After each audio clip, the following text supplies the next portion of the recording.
ಜಗತ್ತಿನ ಶ್ರೇಷ್ಠ ಧನುರ್ಧಾರಿ ಅರ್ಜುನ ಯುದ್ಧದ ಆರಂಭದಲ್ಲೇ ಕೈಯಲ್ಲಿದ್ದ ಬಿಲ್ಲನ್ನು ಕೆಳಗಿಟ್ಟಿದ್ದು ಯಾಕೆ ಗೊತ್ತಾ? ನಮಸ್ಕಾರ ಸ್ನೇಹಿತರೆ. ಭಗವದ್ಗೀತೆಯನ್ನು ಕೇವಲ ಧಾರ್ಮಿಕ ಗ್ರಂಥ ಎಂದು ನೋಡುವ ಬದಲು ಅದನ್ನು ಒಂದು ಶ್ರೇಷ್ಠ ಮನಃಶಾಸ್ತ್ರದ ಕೈಪಿಡಿ ಎಂದು ಗಮನಿಸಿ. ಇವತ್ತು ನಾವು ಅನುಭವಿಸ್ತಿರುವ ಒತ್ತಡ, ಆತಂಕ ಮತ್ತು ಅನಿಶ್ಚಿತಗಳಿಗೆ 5,000 ವರ್ಷಗಳ ಹಿಂದೆಯೇ ಕುರುಕ್ಷೇತ್ರದ ರಣಾಂಗಣದಲ್ಲಿ ಪರಿಹಾರ ಸಿಕ್ಕಿದೆ. ಗೀತೆಯ ಮೊದಲ ಅಧ್ಯಾಯ ಅರ್ಜುನ ವಿಷಾದ ಯೋಗ.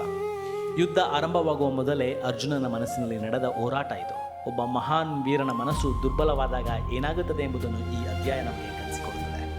ಅಧ್ಯಾಯದ ಆರಂಭದಲ್ಲಿ ಧೃತರಾಷ್ಟ್ರ ಸಂಜಯನನ್ನು ಕೇಳ್ತಾನೆ, ಧರ್ಮಕ್ಷೇತ್ರೇ ಕುರುಕ್ಷೇತ್ರೇ, ಅಂದರೆ ಧರ್ಮದ ನೆಲೆಯಲ್ಲಿ ನನ್ನವರು ಮತ್ತು ಪಾಂಡವರು ಏನು ಮಾಡ್ತಿದ್ದಾರೆ.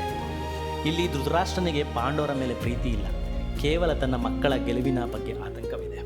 ಮತ್ತೊಂದೆಡೆ ದುರ್ಯೋಧನನನ್ನು ಗಮನಿಸಿ. ಅವನ ಬಳಿ 11 ಅಕ್ಷೋಹಿಣಿ ಸೈನ್ಯವಿದ್ದರೂ ಪಾಂಡವರ ಸೈನ್ಯದ ಶಿಸ್ತನ್ನು ನೋಡಿ ಅವನಿಗೆ ಒಳಗೊಳಗೆ ನಡುಕ ಶುರುವಾಗ್ತದೆ. ಅವನು ದ್ರೋಣಾಚಾರ್ಯರ ಬಳಿ ಹೋಗಿ ಪಾಂಡವರ ವೀರರನ್ನು ಹೊಗಳ್ತಾನೆ. ಇದು ಆತನ ಅಹಂಕಾರ ಮತ್ತು ಅತಿಯಾದ ಭಯದ ಸಂಕೇತ. ನಮ್ಮ ಬಳಿ ಎಷ್ಟೇ ಸಂಪನ್ಮೂಲಗಳಿದ್ದರೂ ಮನಸ್ಸಿನಲ್ಲಿ ಭಯವಿದ್ದರೆ ನಾವು ಗೆಲ್ಲಲಾರೆವು ಎಂಬುದು ಇಲ್ಲಿ ಸ್ಪಷ್ಟವಾಗುತ್ತದೆ. ಯುದ್ಧದ ಸಿದ್ಧತೆಯಾಗಿ ಭೀಷ್ಮ ಪಿತಾಮಹರು ಶಂಕನಾದ ಮಾಡುತ್ತಾರೆ. ಆದರೆ ಯಾವಾಗ ಶ್ರೀ ಕೃಷ್ಣ ಪರಮಾತ್ಮ ತನ್ನ ಪಾಂಚಜನ್ಯ ಮತ್ತು ಅರ್ಜುನ ತನ್ನ ದೇವದತ್ತ ಶಂಖಗಳನ್ನು ಊದುತ್ತಾರೋ ಆ ಧ್ವನಿಯು ಕೌರವರ ಎದೆಯನ್ನು ನಡಗಿಸುತ್ತದೆ. ಇದು ಸತ್ಯ ಮತ್ತು ಧರ್ಮದ ಶಕ್ತಿಯ ಸಂಕೇತ. ನಾವು ಸರಿ ದಾರಿಯಲ್ಲಿದ್ದಾಗ ನಮ್ಮ ಆತ್ಮವಿಶ್ವಾಸ ಎದುರಾಳಿಯ ಅಹಂಕಾರವನ್ನು ಅಡಗಿಸುತ್ತದೆ. ಯುದ್ಧದ ಮಧ್ಯೆ ಅರ್ಜುನ ಕೇಳುತ್ತಾನೆ, ಅಚ್ಯುತ, ನನ್ನ ರಥವನ್ನು 2 ಸೈನ್ಯಗಳ ಮಧ್ಯೆ ನಿಲ್ಲಿಸು ಎಂದು.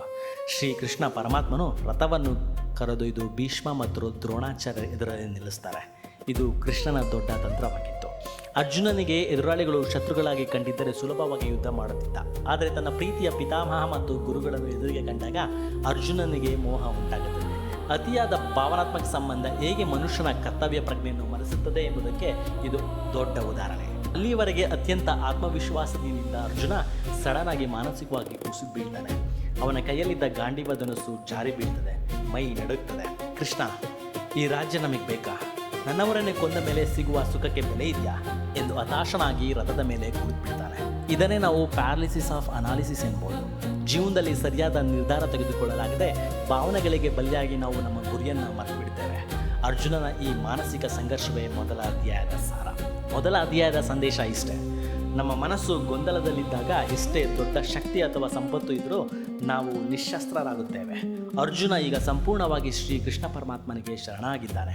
ಗೊಂದಲದ ಗೂಡಾಗಿರುವ ಅವನ ಮನಸ್ಸಿಗೆ ಈಗ ಬೇಕಾಗಿರುವುದು ದಿವ್ಯವಾದ ಕ್ಲಾರಿಟಿ.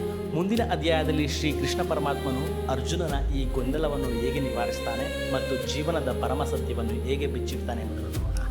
ಅದೇ ಸಾಂಖ್ಯ ಯೋಗ. ಈ ವಿಡಿಯೋ ಸರಣಿಯಲ್ಲಿ ನಮ್ಮೊಂದಿಗೆ